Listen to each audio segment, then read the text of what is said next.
Hoy pues vamos a tener esta conversación sobre esta particular representación de la Virgen María que fue muy popular en España desde el siglo XVI hasta principios del siglo XX y que pues por alguna razón la devoción que tuvo esta imagen que fue muy grande y que estuvo muy extendida por todo el Imperio Español se fue perdiendo o se fue transformando a lo largo de la historia y adquirió nuevas connotaciones y nuevos significados que se desprendieron de la escultura original que se encontraba en Madrid, en el convento de los Mínimos, en el convento de la Victoria de los Padres Mínimos en Madrid. Y entonces el objetivo de esta charla no es tanto hacer un análisis iconográfico o un análisis desde el punto de vista de la historia del arte, ni tampoco hablar sobre religión, sino lo que yo quiero hacer aquí es, en esta conversación, tratar de entender, tomando como ejemplo el caso de la Virgen de la Victoria, cómo es que las devociones y los cultos a ciertas advocaciones de la Virgen o a un santo no son algo preexistente, no son algo que ha existido siempre y que permanece inmutable a lo largo del tiempo, sino que son prácticas que se van transformando conforme pasa el tiempo, ¿no? Son prácticas que toman nuevas connotaciones por muchas influencias, por influencias políticas, por influencias que vienen desde la estructura o desde la autoridad religiosa, pero también tiene mucho que ver con lo que nosotros hacemos todos los días, con las prácticas cotidianas que nosotros tenemos en nuestra devoción personal o como parte de nuestra religión o de nuestra espiritualidad. Y yo pienso que el caso de la Virgen de la Victoria es ejemplar y podemos aprender mucho sobre cómo nuestra práctica diaria, la práctica cotidiana, transforma las devociones y transforma el culto a ciertas imágenes o ciertas advocaciones de la Virgen. Y entonces yo he escogido esta particular representación de la Virgen de la Victoria porque hay varias representaciones en Guatemala, hay varias pinturas que la presentan y que yo pienso que conocemos muy poco sobre esta advocación en Guatemala. Y de hecho, a pesar de que fue muy famosa durante el siglo XVII y durante el siglo XVIII, en realidad lo que sabemos sobre ella, o lo que sabía yo al menos, estoy hablando por mí, no sé si ustedes ya sabían sobre la Virgen de la Victoria, pero lo que sabíamos en realidad era muy poco. Y toda esta aventura de aprender sobre esta imagen de la Virgen, que es una escultura que estaba en Madrid, en el convento, como les dije, de la Victoria de los Mínimos, una imagen que ya no existe, desapareció en 1936 por todos los ciclos de violencia de la Guerra Civil Española. La escultura original se perdió, se destruyó, ¿no? Y entonces ya no tenemos a la original Virgen de la Victoria, pero tenemos muchas pinturas que la representan y que están dispersas por todos los territorios que fueron alguna vez de España. La tenemos en California, la tenemos en Filipinas, aparece en el Perú, aparece en España, en Puerto Rico. Entonces fue una devoción que estuvo extendida por todo el Imperio Español y por alguna razón en el siglo XIX el culto a esta imagen se fue difuminando, se fue perdiendo. Y todo este interés surgió cuando yo realicé este estudio de la capilla de la Hacienda de Chancol, que está en los Altos Cuchumatanes. Pero esta capilla en los Altos Cuchumatanes es muy interesante porque tiene una colección de pinturas que en base a documentación de archivo yo la he fechado para el siglo XVIII. Tiene un fragmento de un retablo barroco con la Virgen del Rosario y tiene dos grandes pinturas, una que representa a Jesús de la Merced, pienso yo, y luego esta pintura que representa a la Virgen de la Soledad. Si ustedes notan, es una pintura que no representa a la Virgen como persona, sino está representando una escultura de la Virgen. Pueden ver ustedes el altar, las cortinas del camarín y estas velas. Entonces lo que vemos representado aquí es en realidad un cuadro que representa una imagen. Teniendo esta imagen como base, empecé a buscar algunos otros ejemplos que representaran la misma representación mariana y me encontré con estos grabados que representan a la Virgen de la Soledad, cómo salía en sus andas en la procesión del Viernes Santo en Madrid. Este es un grabado y en el cartel podemos leer que dice: verdadero retrato de la milagrosa imagen de Nuestra Señora de la Soledad de la Victoria de Madrid, cómo sale en sus andas el Viernes Santo por la tarde. Y pues encontré varios de estos grabados que circularon en el siglo XVII y que circularon en el siglo XVIII que representaban a la Virgen de la Soledad de una manera bastante estereotípica. Una mujer con su rostro inclinado hacia su derecha, el manto negro, las tocas blancas, la diadema con 2 estrellas y un rosario, que siempre generalmente es una representación muy estereotípica, aunque aquí no tenemos el rosario en el caso de Chancol. Pero en el resto de representaciones vamos a ver que la Virgen siempre aparece con su rosario. Y entonces a mí me entró la curiosidad de cuando empecé a ver de que en realidad esta imagen fue muy popular en el siglo XVII y en el siglo XVIII, cómo es que esta devoción llegó hasta los Altos Cuchumatanes en el siglo XVIII, un lugar que estaba alejado de la metrópoli española. Y entonces empecé a percatarme de que en realidad esta imagen fue muy popular y su devoción estuvo dispersa por muchas partes del Nuevo Mundo. Y luego están estos 2 cuadros en la iglesia de Belén, que probablemente ustedes los han visto, o si ustedes van a la iglesia de Belén, en la nave de la iglesia, en uno de los muros van a ver estos 2 cuadros que representan a la imagen de la Virgen. Vean de nuevo la presencia del rosario, la diadema con las 2 estrellas, está sobre una peana, lo cual nos dice que está representando a una escultura.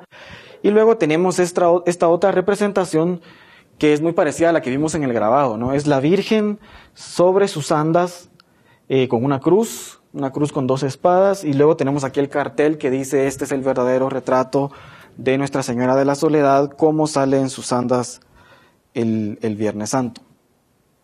Estos son otros 2 ejemplos que están en Guatemala también. Esta está en la colección de la Catedral Metropolitana. Si ustedes entran al Museo de Santiago, la pueden ver ahí. El cartel está un poco dañado, entonces es un poco ilegible la parte de abajo, pero habla sobre una indulgencia. Muchas de estas imágenes tenían en el cartel las indulgencias que un obispo daba por la devoción a la Virgen. Y luego tenemos esta otra que se encuentra en una colección privada y que está en el libro El Arte de Guatemala, ahí fue donde lo encontré. Vean que representa la forma de la Virgen de manera muy estereotípica, las tocas blancas, el rosario, el manto con las 2 estrellas. Algo muy interesante es que la mayoría de estas representaciones de la Virgen no tienen el puñal o la espada, fue algo que apareció muy tardíamente en la representación de la Virgen de la Soledad. Este es el cuadro que se encuentra en la iglesia de Belén, en la Nueva Guatemala de la Asunción, y este es un cuadro que pintó José Campeche, un pintor puertorriqueño muy famoso, y como ustedes pueden ver es prácticamente idéntico, ¿no? El anda de la Virgen con los angelitos, con los instrumentos de la Pasión, y seguramente de hecho así era como salía la imagen el Viernes Santo por la tarde por las calles de Madrid. Y de nuevo tenemos el cartel, ¿no? Hablando de que este es el verdadero. Era muy importante enfatizar de que era el verdadero retrato, de que era una copia fiel del original que se veneraba en Madrid. Entonces, teniendo como base estas representaciones que aparecen en Guatemala, vamos ahora a viajar a España y vamos a aprender sobre la historia propia de la imagen, de la escultura del siglo XVI. Y vamos al final a concluir o a tratar de responder estas preguntas, si los significados y las connotaciones que esta imagen tenía en Madrid eran las mismas que teníamos aquí en Guatemala durante el siglo XVII y durante el siglo XVIII, o si algo había cambiado. Estas no están propiamente en Guatemala, pero están en San Cristóbal de las Casas, en Chiapas. Esta se encuentra en el Museo Nabolom, la casa de Franz Blom. Tienen esta pintura.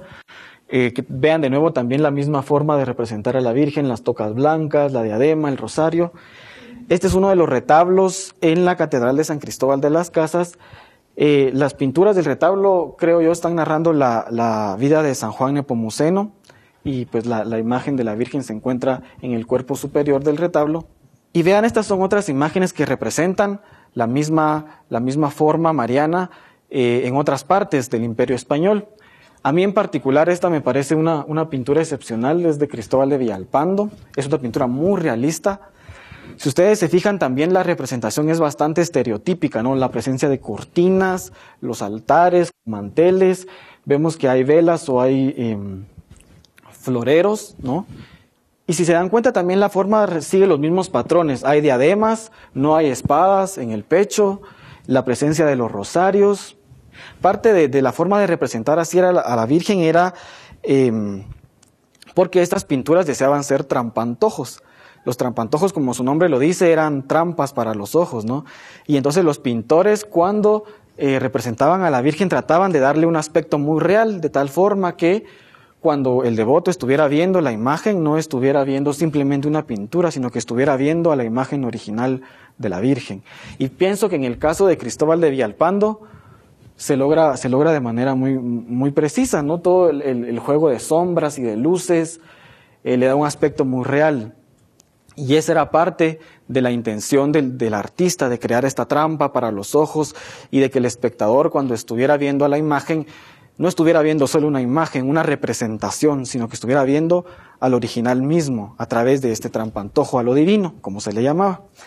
Entonces pueden ver ustedes aquí que en varias partes del Imperio Español esta imagen de la Virgen fue muy popular. Se difundió, la tenemos también en Nápoles, en Bélgica, en los lugares donde España tuvo presencia. Esta devoción se difundió de manera considerable. Y nos preguntamos si esta devoción fue tan popular, ¿por qué ahora sabemos tan poco de ella? ¿Por qué decayó tanto o por qué se transformó tanto esta devoción? Entonces parte de la charla es tratar de responder esta pregunta, y para poder responderla tenemos que ir al origen y hablar de la escultura original de la Virgen de la Soledad. Lo que sabemos de la historia de la Virgen de la Soledad nos llega gracias a este libro.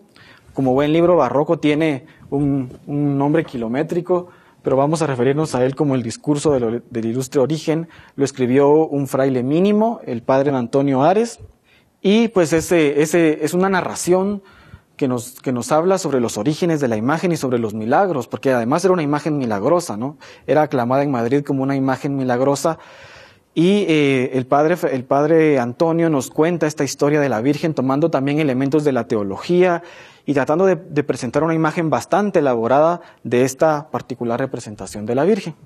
Resulta que esta imagen toma el nombre de la Victoria porque ese era el nombre del convento, el convento de los frailes mínimos en Madrid, donde esta imagen se veneraba. Eran los tiempos en los que Felipe II trasladaba la corte de Toledo a Madrid, y Felipe II estaba casado con Isabel de Valois, la reina consorte, que era una princesa francesa que había llegado a España, y entre las muchas propiedades que Isabel de Valois llevó consigo estaba un cuadro que representaba a la Virgen venerando a la cruz, a la Virgen a la Virgen de la Soledad venerando a la cruz ya sin el cuerpo de Cristo, ¿no? Ya el cuerpo de Cristo ya había sido enterrado, y la Virgen, nos cuenta el padre Ares una historia muy bonita, que fueron las santas mujeres y San Juan y las personas que enterraron a Cristo a depositar el cuerpo de la Virgen, el cuerpo de Cristo, y cuando iban de regreso a Jerusalén pasaron de nuevo enfrente de la cruz que se encontraba ya vacía. Y entonces la Virgen, en un acto de compungimiento, se hincó ante la cruz y la veneró, y de esa manera se convirtió en la primera en venerar la cruz de Cristo, ¿no? Y este fue un momento muy dramático para todos los que observaban a la Virgen solitaria venerando la cruz, y esta narración crea el marco para entender la advocación de la Virgen de la Soledad, ¿no? La Virgen solitaria venerando la cruz ya sin el cuerpo de su hijo. Entonces resulta que Isabel de Valois, que la tenemos aquí, muy joven, Isabel de Valois llevó consigo este cuadro. Era una pintura que representaba a la Virgen de la Soledad venerando la cruz de Cristo, y resulta que este cuadro está perdido, no sabemos dónde está, ¿no? El cuadro se perdió o no sabemos su ubicación exacta, pero resulta que la reina Isabel estaba apoyando a los frailes mínimos. Entre la Orden de los Mínimos y la Casa Real de Francia había una relación muy estrecha que se remonta a San Francisco de Paula, que fue el fundador de la Orden de los Mínimos, y la Casa Real de Francia sentía una especial devoción por la Virgen de la Soledad, y eso explica por qué la reina consorte trajo consigo el cuadro a la corte. Resulta que los padres mínimos estaban construyendo su convento, estaban construyendo su iglesia, y estaban buscando imágenes, ¿no? Estaban buscando una imagen para colocarla en su en su templo, y resulta que Fray Diego de Balbuena, se llamaba el confesor de la Virgen, llegó una vez a Palacio y resulta que vio este cuadro de la Virgen venerando la cruz, y se emocionó mucho y lo quiso para su convento. Y entonces habló con la camarera de la reina, que era doña María de la Cueva, condesa viuda de Ureña, y le pidió que por favor intercediera por los padres mínimos para que la reina les donara este cuadro para su convento. Resulta que doña María sintió mucha pena porque sabía que por ser un objeto que venía de Francia y que era parte de la familia real francesa, le iba a ser difícil para la reina despegarse de él. Entonces propuso de que se hiciera una imagen de bulto que copiara a la imagen que se encontraba en la pintura. Esto le pareció a la reina, le pareció a los frailes mínimos, y llamaron a nada más y nada menos que a Gaspar Becerra, el famoso escultor del siglo XVI español, para que él hiciera una copia en bulto, ¿no? Una copia para vestir de la imagen de la Virgen. Llegó Gaspar Becerra, que era uno de los maestros más renombrados de España del siglo XVI, y Gaspar Becerra talló la primera cabeza de la Virgen y se la presentó a la reina Isabel, y resulta que la reina quedó muy ofendida por esta primera imagen, ¿no? Porque no le hacía justicia a la belleza de la pintura original de la Virgen. Entonces vino Gaspar Becerra, hizo una segunda escultura, se la presentó a la reina y resulta que la reina le desagradó aún más. No estaba satisfecha la reina Isabel por esta imagen. Entonces vino Gaspar Becerra y le pidió a los frailes mínimos que todos hicieran oración, que hicieran ayuno y que hicieran disciplinas para que él pudiera tener inspiración divina y de que esa manera pudiera copiar la imagen de la Virgen de una manera fidedigna. Resulta que en una noche Gaspar Becerra tuvo un sueño y le habló una voz y él dice que no sabía si era un hombre o una mujer quien le hablaba, pero que le decía que se despertara en ese momento y que fuera a la chimenea y que iba a estar un leño que se estaba empezando a quemar, que sacara el leño, que apagara el fuego y que usara precisamente ese leño para tallar la imagen de la Virgen. Se despertó, hizo eso, por supuesto, y quedó la imagen hermosísima que le plació a todos, a la reina, a los frailes. Este es un retrato de la original imagen de la Virgen de la Soledad que estaba en el convento de la Victoria, que fue transformada a lo largo de los siglos. Y este es el grabado que nos ilustran algunos historiadores de cómo se miraba la Virgen en su altar. Algo muy interesante es que en la pintura que llevó Isabel de Valois, la Virgen estaba de rodillas, ¿no? Porque estaba adorando la cruz, estaba venerando la cruz como madre solitaria. Y resulta que la primitiva imagen de la Virgen de la Soledad estaba de rodillas también, representaba a la Virgen de rodillas venerando la cruz. Entonces, por supuesto, como toda imagen maravillosa, tiene que tener una historia maravillosa de origen, una historia milagrosa, pues así empieza la historia de la Virgen de la Soledad. Corría el año de 1565 cuando todo esto pasa, se coloca la Virgen en su altar y pues de inmediato es aclamada como milagrosa. Tiene un origen milagroso, entonces la Virgen tiene que ser milagrosa también. Ahora hay algo muy interesante respecto a la vestidura de la Virgen. Y es que seguramente el cuadro que tenía Isabel de Valois, la Virgen, tenía los colores tradicionales con los que se viste o que se vestía las imágenes de la Virgen María, que es el azul y el rojo, que son los colores marianos tradicionales. Resulta que, por alguna razón, los frailes juzgaron que no era pertinente vestir a la imagen de esta forma, ¿no? Que no era pertinente copiar las vestiduras francesas, seguramente que traía la pintura de la Virgen de la Soledad. Y entonces empezaron a deliberar, ¿no? Empezaron a deliberar cómo tenemos que vestir a la Virgen, cómo va a ser aceptable a los ojos de los fieles castellanos, ¿no? De los fieles de Madrid. Y entonces doña María de la Cueva, la condesa de Ureña, que era la camarera de la reina, sugiere que se le vista como una viuda, como se vestían las viudas castellanas en ese tiempo, que era con un monjil negro, con un vestido negro, con las tocas blancas, el manto y, por supuesto, con un rosario.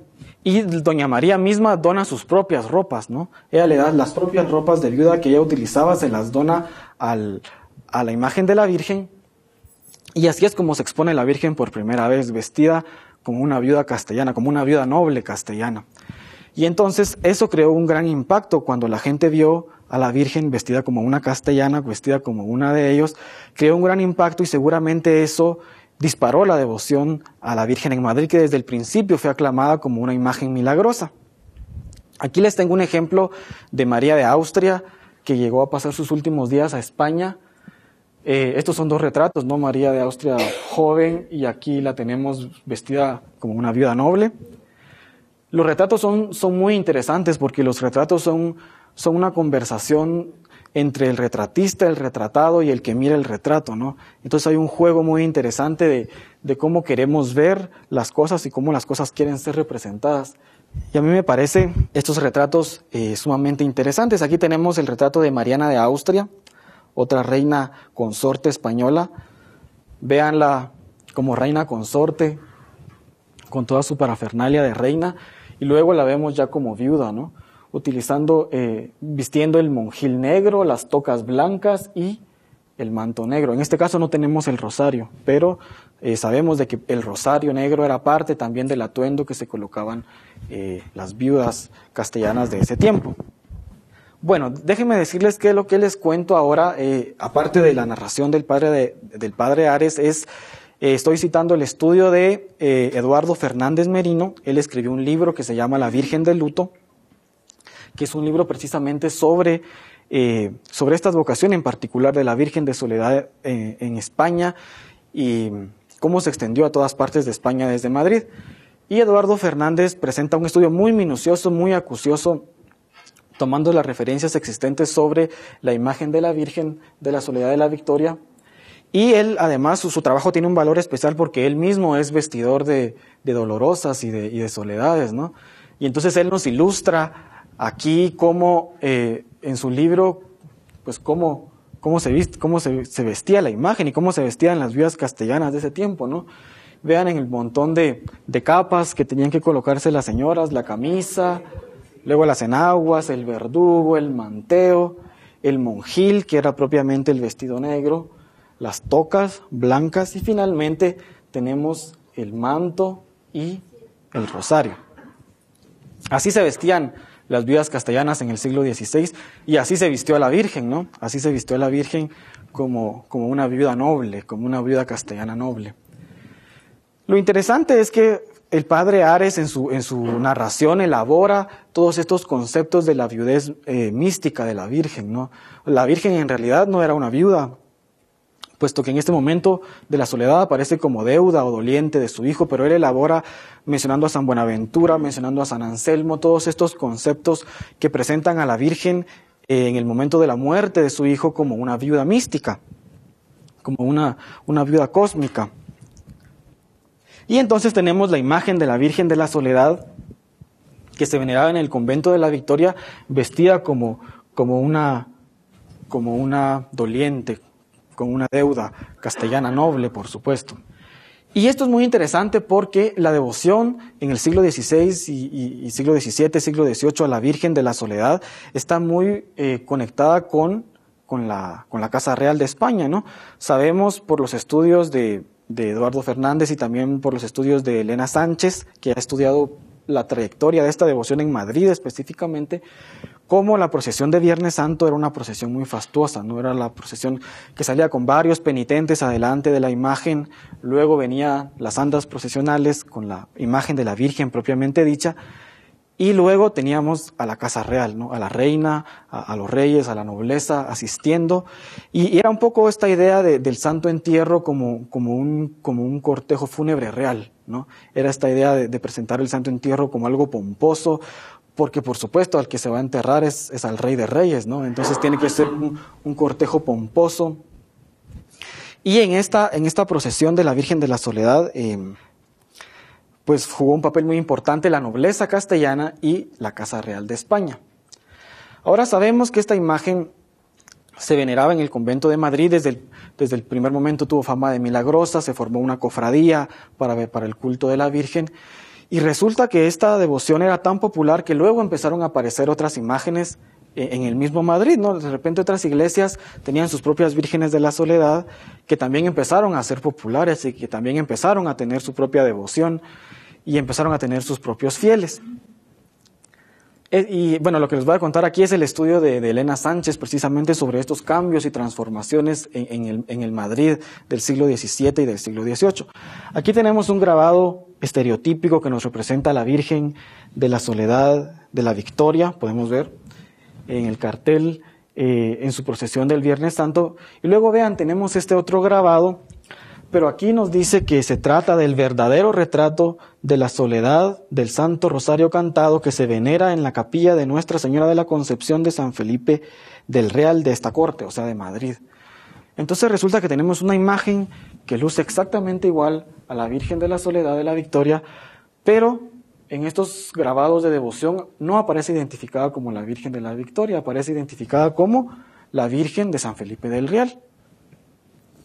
Y entonces resulta que, nos dice Elena Sánchez, empezaron a aparecer todas estas asociaciones del Rosario Cantado que sintieron una identificación muy especial con la Virgen de la Soledad, seguramente por la presencia del Rosario, ¿no?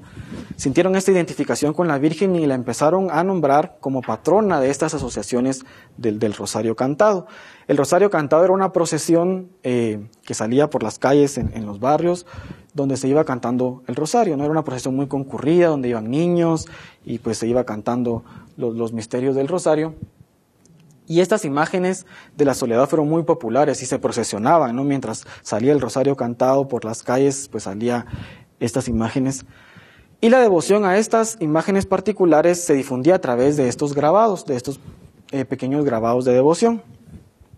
Aquí tenemos otros grabados, unos más sencillos que otros. Vean hay un énfasis en mencionar de que es el verdadero retrato, de lo que se está viendo es el verdadero retrato, y en este caso nos menciona que es Nuestra Señora de la Soledad como se venera en su congregación del Rosario Cantado del convento de las religiosas de Santo Domingo, ¿no? Nos dice Elena Sánchez que de repente empezaron no solo a ver estas asociaciones del Rosario Cantado que tenían como patrona a la Virgen de la Soledad, sino que de repente en esquineras, en las calles o en portales comenzaron a colocarse también imágenes, cuadros pequeños que representaban a la Virgen de la Soledad. Y estos cuadros se colocaban en las calles para recoger limosnas, ¿no? Para recoger limosnas que luego servían para sufragar los gastos del Rosario Cantado. Resulta que los padres mínimos, cuando se enteraron de esto, pusieron el grito en el cielo, ¿no? ¿Cómo era posible de que todas estas asociaciones estuvieran tomando su imagen, que era la verdadera y auténtica soledad, y cómo era eso que estaban pidiendo limosnas, ¿no? Creo que el hecho de las limosnas fue demasiado escandaloso para ellos cuando ellos eran, en efecto, los únicos que podían administrar y promover el culto a la Virgen de la Soledad. Y entonces resulta que los frailes mínimos se enfrascaron en pleitos legales con asociaciones, con cofradías, con hermandades que tenían a la Virgen de la Soledad como patrona y pues los acusaban, ¿no? Los acusaban en los tribunales civiles y en los tribunales eclesiásticos. Y tenemos algunas sentencias de cómo acabaron estos pleitos entre la Orden de los Padres Mínimos y todas estas cofradías de la Virgen de la Soledad que se difundieron en Madrid. De hecho, los Padres Mínimos hasta tuvieron un pleito con la propia cofradía de la Virgen que estaba en su propio templo, ¿no? Y era todo este pleito de que estas cofradías querían decir misa y que querían recoger limosna, utilizando la imagen de la Virgen de la Soledad para estos efectos, y eso no les parecía a los Padres Mínimos. Elena Sánchez nos menciona cómo entonces esta devoción se extendió por todo Madrid, pero se extendió desligándose de la escultura original, ¿no? Lo que se conservaba la forma, que era muy estereotípica, la forma de la viuda noble castellana, pero se empezó a desligar del título oficial de la Victoria, ¿no? Estas nuevas imágenes, si bien conservaban la forma estereotípica de representar a la Virgen, se desconectaban de los significados y de las connotaciones originales de la soledad cortesana, de la soledad de la Casa Real que se veneraba en la iglesia de la Victoria. Esta es una de las soledades más famosas de España, la Virgen de la Paloma, ¿no? Y es una soledad que encontró su camino precisamente en esta dinámica de estos rosarios cantados y de estas cofradías que tomaban la imagen de la Virgen de la Soledad para promover su devoción al rosario. Y la historia de la soledad de la Paloma también es una historia maravillosa, por supuesto. En la segunda mitad del siglo XVIII unos niños jugaban con un lienzo, con un cartel, y una mujer piadosa se dio cuenta de esto, y resulta que cuando le quitó a los niños el lienzo era nada más y nada menos que un lienzo de la Virgen de la Soledad, ¿no? Entonces ella, por supuesto, la puso en su esquinera en Madrid, y pasó lo mismo que pasaba con todas las cofradías del Rosario de la Soledad. Pronto tuvo una devoción grande, hasta que ahora se ha convertido en una de las devociones más importantes de Madrid. En uno de todos estos pleitos que los frailes mínimos entablaron con estas cofradías y con estas hermandades del Rosario Cantado, en una de las sentencias, por ejemplo, el tribunal dice que reconoce el derecho que tienen los padres mínimos de promover la devoción de la Virgen de la Soledad, y que la imagen que ellos tienen en realidad es la única y auténtica Soledad. Y entonces ordena a las otras hermandades a que le cambien algo en el atuendo de la Virgen, para que no se vea exactamente igual a como aparece la original Virgen de la Soledad de la Victoria, y entonces le ordenan, en este caso, que le quite la diadema y que le pongan una corona, ¿no? Y entonces resulta que esta cofradía le quitó la diadema a su Virgen y le colocó una corona, y todos en paz, ¿no? Ya no era exactamente idéntica a la Virgen de la Soledad de la Victoria. Y yo pienso, esta es una suposición mía, que a raíz de todos estos pleitos en el siglo XVIII, XVII y XVIII entre los padres mínimos y el resto de templos y cofradías que tenían a la imagen, intencionalmente la imagen, algunos elementos formales de la imagen fueron transformados para evitar tener un pleito con los frailes mínimos. Y aquí tenemos imágenes del siglo XVIII de la Virgen de la Soledad, precisamente. Algunas son tomadas del libro de Eduardo Fernández, y podemos ver toda la variación formal que existe, ¿no? Siempre tenemos a una viuda castellana con el monjil negro, las tocas blancas y el manto negro, pero luego vean de que ya no tenemos diademas, ¿no? Ahora aparecen coronas, resulta que le ponen una luna a los pies, aparecen estas cintas de luto que tienen la forma como de estolas, ¿no? Aparece también otro elemento muy interesante, que aparecen estos sudarios. Luego tenemos todas estas imágenes donde el sudario es un elemento totalmente elaborado, totalmente ultrabarroco, y vemos las vestiduras también. Ya no son simplemente las vestiduras planas de los mantos negros de las viudas castellanas, sino tenemos toda esta decoración. Y también aparecen las espadas, empiezan a aparecer las espadas atravesando el corazón de la Virgen. Entonces vemos toda esta variación formal que surge en el siglo XVIII, pienso yo, a raíz de estos pleitos que tuvo la cofradía, que tenía, los frailes mínimos con todas estas cofradías. Este es un cuadro muy interesante, porque nos representa lo que en ese tiempo se llamaba la función del desenclavo, y que es lo que nosotros llamamos hoy el descendimiento, ¿no? Y era en realidad el nombre de función hace referencia a sus connotaciones dramáticas y teatrales, ¿no? Era el acto de la representación del descendimiento de la cruz de Cristo, y en esta representación dramática los personajes principales, por supuesto, eran imágenes, eran esculturas que representaban a Cristo y a la Virgen. Y tenemos a alguien que seguramente estaba leyendo el relato de la pasión, y luego tenemos aquí a todos los ujieres que ayudaban a realizar el descendimiento de la cruz. Pero vean cómo aparece representada la Virgen en esta particular pintura, como la Virgen de la Soledad, con su representación estereotípica, las estrellas y el manto de la viuda castellana. Esta pintura se llama la pintura del Mudo Neira, es el nombre del pintor anónimo que hizo esta representación, que se encuentra en Medina del Campo, en España. Y luego entonces tenemos que preguntarnos si esta devoción estaba cambiando en Madrid y tenía todas estas transformaciones, producto sin duda de los pleitos entre los frailes mínimos y las cofradías de pasión. ¿Qué tanto persistía de la devoción original del siglo XVI, digamos, por ejemplo, en el siglo XIX? Esta es una pintura de Francisco de Goya, y vemos aquí a una Virgen de la Soledad. ¿Será que es la Virgen de la Soledad de la Victoria? Habían tantas representaciones de la Virgen de la Soledad que no podemos asegurarlo. Pero vemos que es una procesión de penitentes, van los flagelantes adelante de de la imagen de la Virgen. El anda nos parece muy sencilla, no es el anda barroca que vemos en los otros grabados donde aparece la Virgen representada en sus andas como salía el Viernes Santo. Pero es un testimonio iconográfico muy interesante de cómo eran estas procesiones en el siglo XIX, a principios del siglo XIX. Bueno, entonces ahora que ya hablamos de España, ya vimos de que en realidad fue una devoción que siguió cursos muy diversos, que se diversificó, que se desprendió de sus orígenes, de su advocación original de la Victoria que se encontraba en Madrid y que tomó sus propios rumbos y que se crearon incluso nuevas devociones como la Virgen de la Soledad, de la Paloma. Preguntémonos, todas estas imágenes que llegaron al Nuevo Mundo, ¿qué tan conectadas estaban en realidad con esta imagen original que se veneraba en el convento de la Victoria? Esta es una imagen del mural del convento de Huejotzingo en Puebla, y esta mural está representando una procesión del Viernes Santo. Sabemos que es de la segunda mitad del siglo XVII. Vemos que van los penitentes, hay algunos de varios vestidos de negro y blanco, llevan los instrumentos de la pasión. Luego tenemos a Cristo, ¿no?, en el Santo Entierro, y tenemos la representación de la Virgen y de las santas mujeres que van atrás. Sabemos que en el siglo XVI, a finales del siglo XVI, en el Nuevo Mundo se realizaban estas procesiones del Santo Entierro.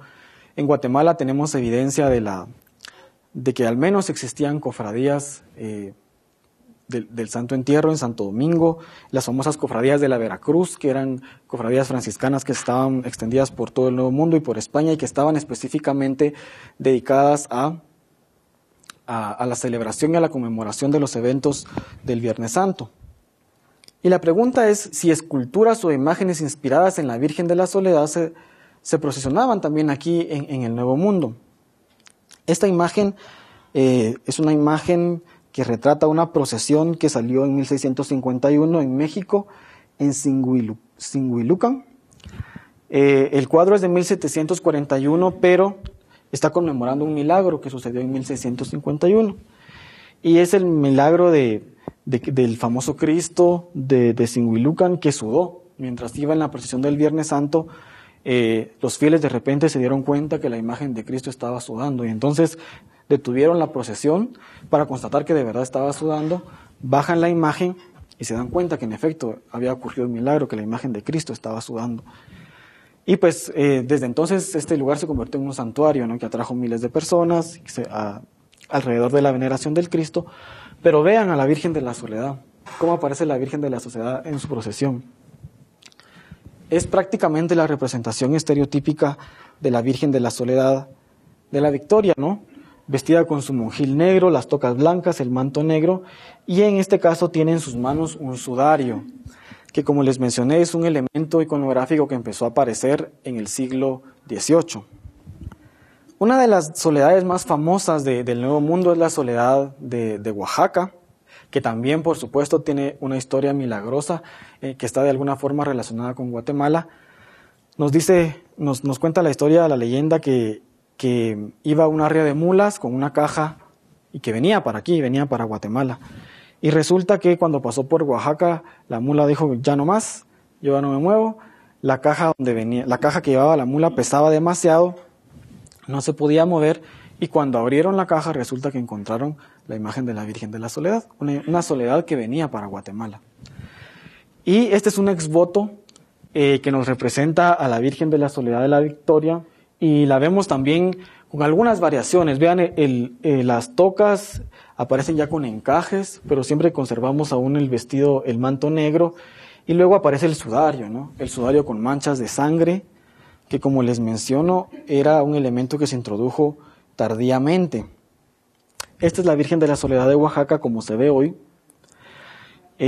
Por supuesto, las vestiduras son muy diferentes a lo que vimos en la figura anterior, y son muy diferentes también a cómo se vestía la Virgen de la Victoria. Pero este es el frontispicio de la iglesia, es la fachada, y está representando a la Virgen de la Soledad venerando a la cruz, pero si se dan cuenta es la Virgen de la Soledad de la Victoria, ¿no?, con su rosario, el rosario que le cae de la cintura.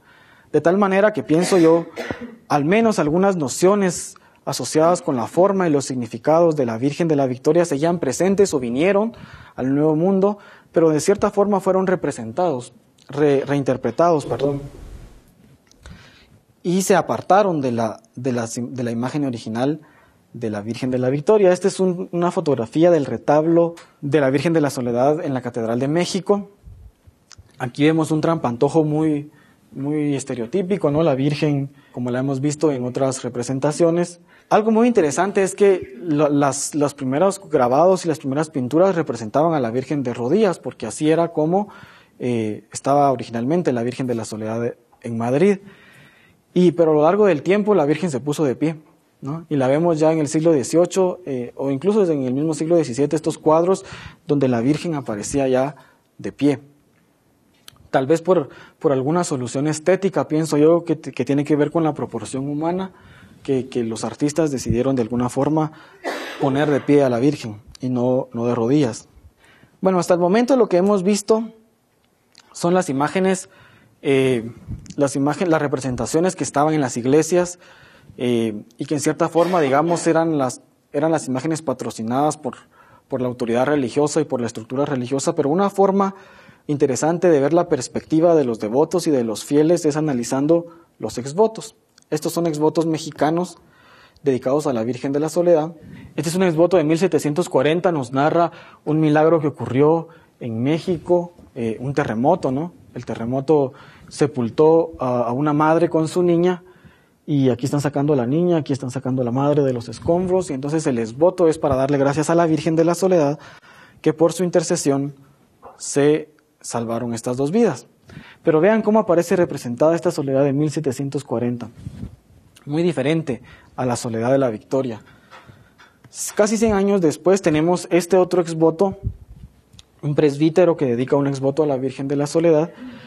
Y si vemos, es la forma tradicional de representar a la Virgen de la Victoria, con su monjil negro, las tocas blancas, el rosario, que es un elemento muy importante, y tenemos luego el sudario manchado de sangre.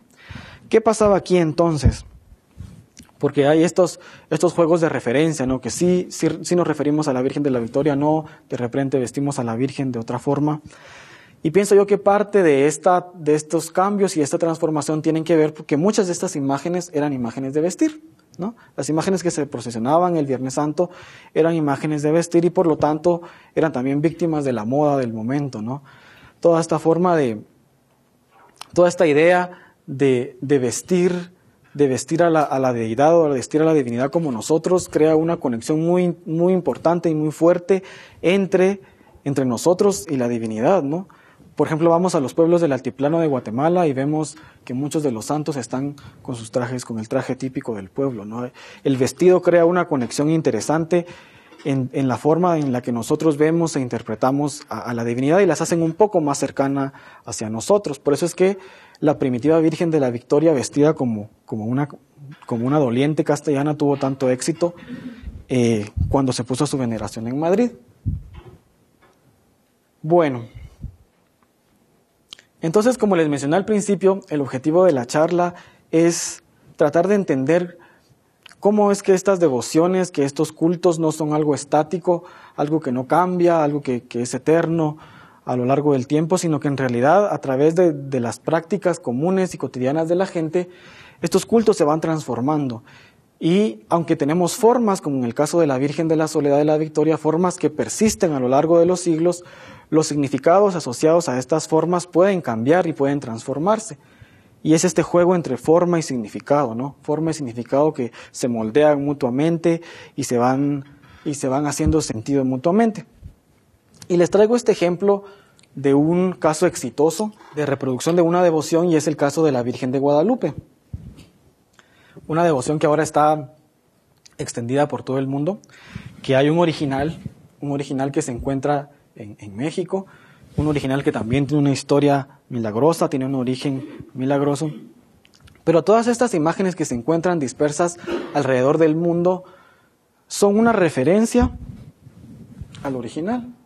Es decir, si vamos, por ejemplo, a la iglesia de Guadalupe, en la zona 1 y vemos el cuadro de la Virgen de Guadalupe que está ahí, la asociamos inmediatamente con el original que está en México. Es un proceso de referencia al original. No nos estamos desprendiendo del original. Mientras en el caso de la Virgen de la Victoria, como vemos, sí hubo un rompimiento, una ruptura en este proceso de hacer una referencia al origen. Y pienso yo que en el caso de la Virgen de la Victoria, estas transformaciones se dieron por el celo quizá excesivo de los padres mínimos de tener el control del culto de la Virgen, ¿no? O sea, ellos no podían concebir esta idea de otras imágenes que tuvieran devoción, que tuvieran fieles, que tuvieran devotos y sobre todo que tuvieran limosnas y que no estuviera de alguna manera conectada con la escultura original que se encontraba en Madrid. Y en el libro de Ares y en el libro de Elena Sánchez, en el estudio de Elena Sánchez, vemos también esta intención de decir solo hay una soledad y es la que nosotros tenemos en el convento de la Victoria y no hay ninguna otra y las demás no son verdaderas imágenes y por eso hay esa intención en todos estos grabados en los carteles de decir de que es el verdadero retrato. En el caso de la Virgen de Guadalupe sabemos que existía esta tradición de tocar las reproducciones al original. Y con esta práctica de tocar las reproducciones que se mandaban a otras partes del mundo con el original que estaba en el Tepeyac, las copias adquirían parte de esta inmanencia sagrada que tienen que tener todas las imágenes.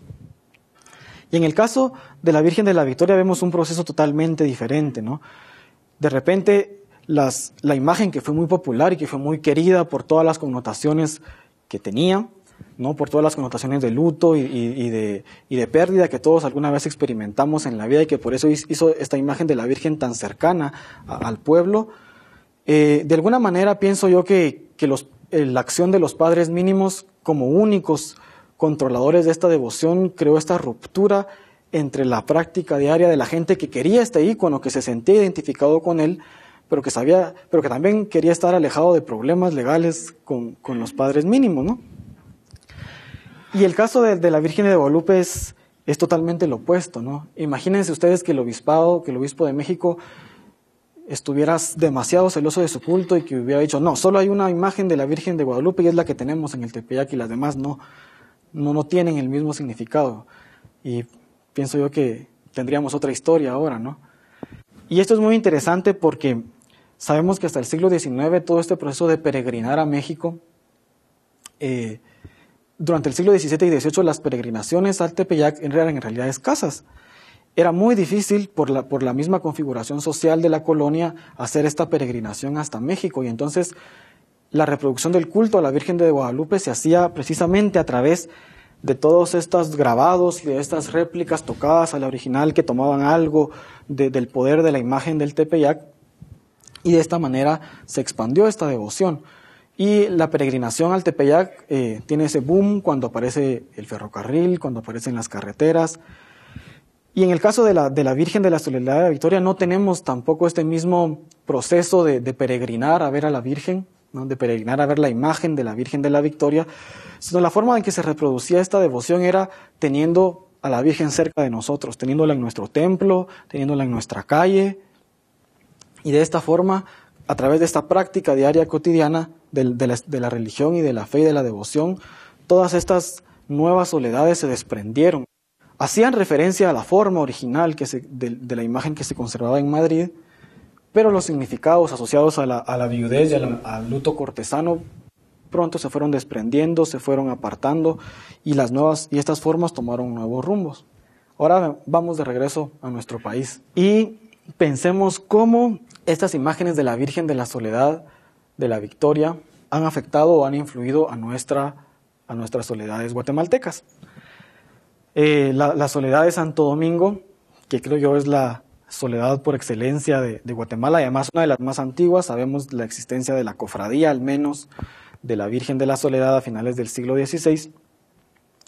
¿Qué tanto nuestra soledad guatemalteca toma elementos de las soledades de la Victoria? A primera vista tenemos la diadema, ¿no? Tenemos la diadema de 2 estrellas que se preserva, pero aparte de eso no veo yo más conexión que la diadema.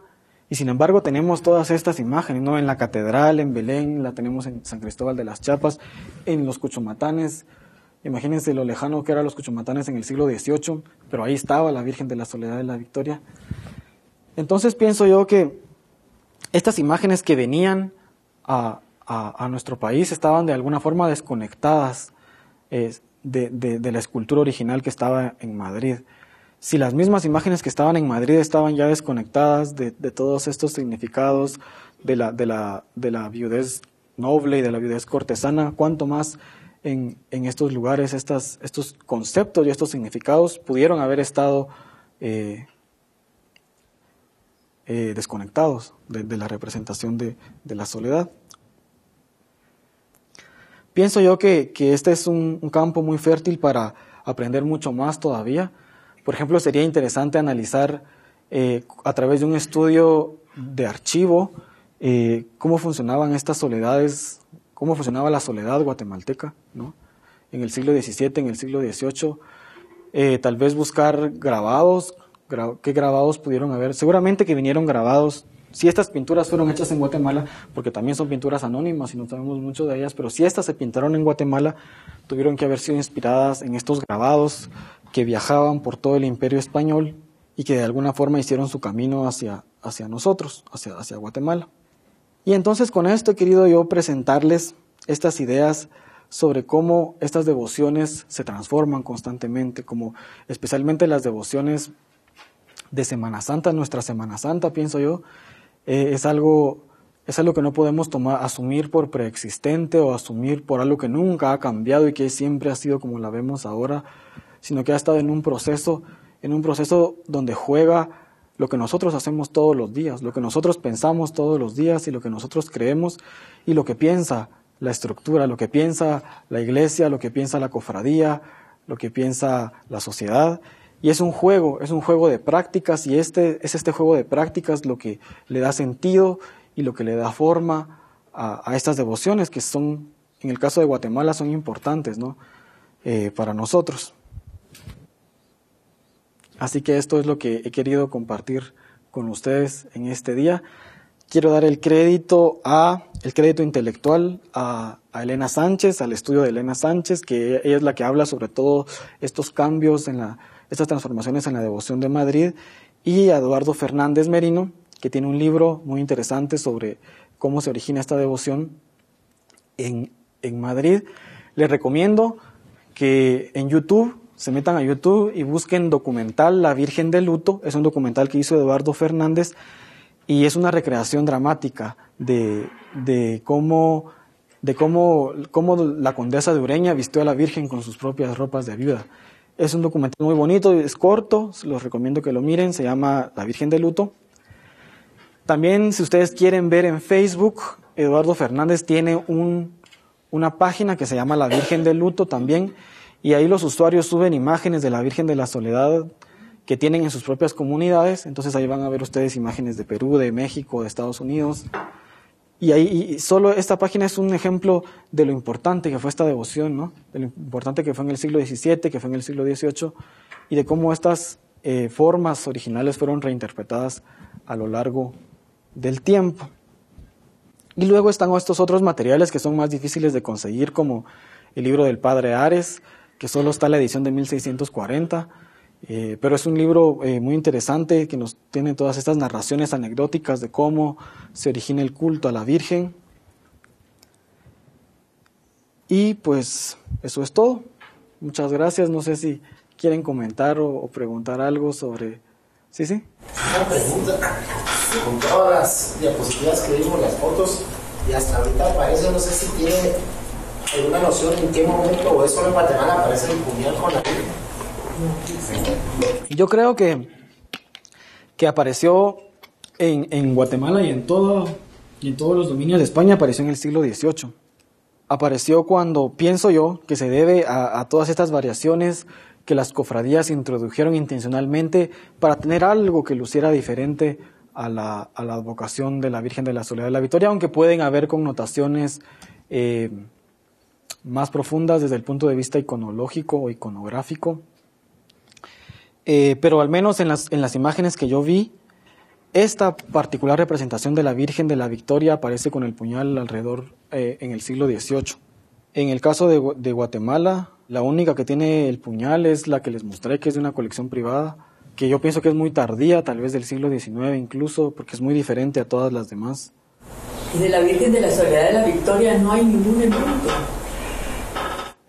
La Virgen de la Soledad de la Victoria, la imagen original, como les mencioné, se destruyó en 1936.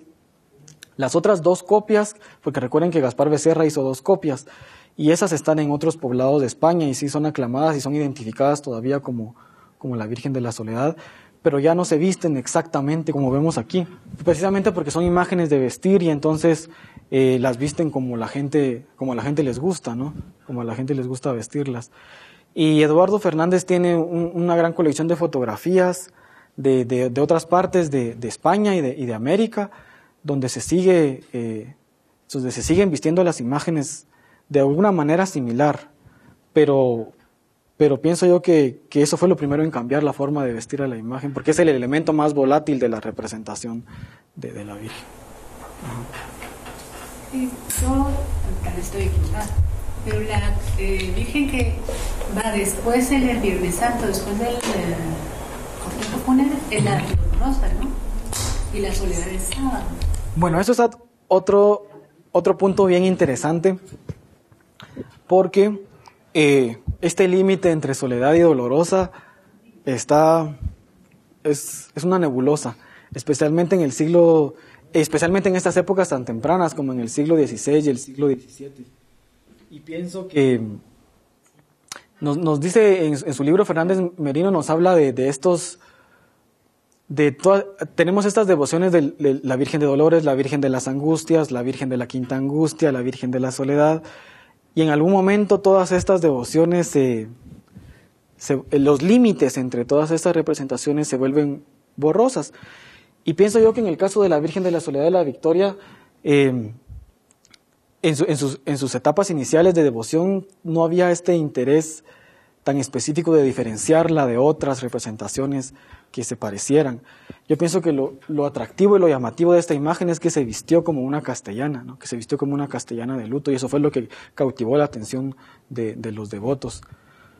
Así que sí, ese es algo que no está muy claro, pienso yo, al menos no está muy claro para mí. El día de la Virgen de las Victorias, o sea, de la Soledad, viene siendo el Viernes Santo. Pero aquí en las fotos pasó la Virgen de la Paloma, que es la de Madrid. Exacto. Pero esa la festejan el 15 de agosto. Exacto, esa la festejan el 15 de agosto. Y ese es un ejemplo bien interesante de cómo la forma de la Virgen de la Victoria persistía, pero todos los significados asociados a esta forma se transformaban, depende de la cofradía que tenía la imagen, ¿no?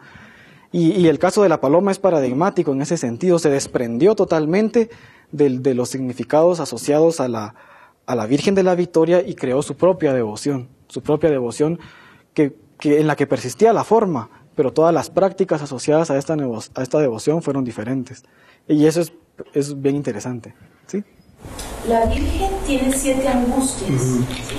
Eso es entonces, una de las angustias de la Virgen es la muerte de Cristo. Básicamente la Virgen de Dolores es la que está antes de la muerte de Cristo, la que acompaña la cruz, la que acompaña la pasión de Cristo, y la de la soledad, la que se queda sola. Exacto. Y entonces ahí es donde está como la línea. Y la otra cosa que te quería contar es que la Virgen de Santo Domingo también se le llama Nuestra Señora de la Esclavitud, que originalmente estaba hincada, por ser de vestir, y se le llamaba Nuestra Señora de la Esclavitud porque en el momento en que ella acepta ser la madre de Cristo, dice: he aquí la esclava del Señor, hágase en mí según su palabra. Y según la tradición católica, ella en ese momento también acepta toda esta pasión que ella comparte para salvar a la humanidad, y entonces ahí es donde se une todo Muy interesante su comentario, gracias. Especialmente me llama la atención el hecho de que estuviera de rodillas, porque las primitivas imágenes de la Virgen de la Soledad estaban de rodillas. Por eso es que se llama Nuestra Señora de la Esclavitud. Y eso me lo contó a mí alguien de las viejitas de la cofradía, que me dijo: mire, es que a esta Virgen así no era antes. Claro. Entonces... Eso es muy interesante porque tal vez podría ser un punto de contacto entre estas soledades españolas que aparecían de rodillas y nuestra soledad guatemalteca. Muy interesante, gracias. Entonces, ahí, digamos, los puñales están en lo mismo. Ella tiene, las españolas, los 7 puñales, las 7 angustias, y hay momentos donde, cuando ella sigue el cortejo de ese momento de emoción, está sufriendo esa angustia. Claro. Eso es muy interesante, y sobre todo porque las primitivas imágenes de la Virgen de la Victoria no tenían el puñal. Yo pienso que fue algo que se agregó, que se elaboró precisamente sobre estos conceptos de las angustias de la Virgen, pero pienso que fue algo tardío que se agregó en este particular caso. Hay una tradición de la profecía de Simón que dice una daga atravesará tu corazón, y esa daga es la que atraviesa en ese momento de angustia. Claro, claro. Lo interesante es de que los que vistieron a la Virgen por primera vez no tomaron en ese momento ese concepto, sino fue algo que se elaboró después, pero es muy interesante su comentario. ¿Sí? En algún momento en la corte de Felipe II, que era donde empezó la Virgen de las Victorias, también en ese momento fue la batalla de Lepanto. En la batalla de Lepanto rezaron el rosario antes de la batalla y ganaron los cristianos contra los moros. Entonces, en ese momento después fue que cambió, en algún momento de ahí, cambió el nombre de la Virgen de las Victorias a Virgen del Rosario, lo cual viene siendo que casi son lo mismo, se puede decir. Claro. Pero solo que a una la pusieron de colores y en una foto de ahí pasa una con la luna, con estrellas, que es la Virgen del Rosario de Quesaltenango, porque sí está vestida, y la de aquí que es la luna sin estrellas. O sea, que yo creo que no, en algún momento yo creo que son diferentes. Yo creo que son diferentes. Y el nombre de la Victoria es únicamente porque así se llamaba el convento de la Victoria de los Mínimos de Madrid. Y no creo que esté estrechamente asociada con la Virgen de las Victorias de la batalla de Lepanto. Pienso yo que tienen orígenes diferentes. Y la asociación de la Virgen de la Soledad con el Rosario es con los rosarios cantados, ¿no? Con estas procesiones en las calles, y pienso yo que es porque la Virgen aparece con un rosario. Pero sería también un tema de ver si hay alguna conexión entre la Virgen del Rosario y la Virgen de la Soledad. Ahora pensamos que solo existe un rosario, pero existe un rosario de dolores, un rosario de 7 misterios de las 7 angustias. Posiblemente haya sido distinto el rosario de 7 angustias que se usó en estas procesiones, el rosario de 5 misterios que estamos usando, incluso el rosario de las angustias de la Virgen tiene 7 Ave Marías en vez de 10 Ave Marías. Entonces se acostumbraba mucho usar el rosario, que era de los ermitas para las diferentes procesiones, incluso de las angustias, que era distinto al rosario de los 15 misterios que se usó hasta ese momento. Es un dato muy interesante y pienso que refuerza esta idea que les quise presentar de que las cosas no son preexistentes, sino que tienen muchas variaciones y hay que jugar con todas estas variaciones y tener un conocimiento minucioso de todas estas variaciones para entenderlo bien. Bueno, pues si no hay más, muchas gracias por su paciencia.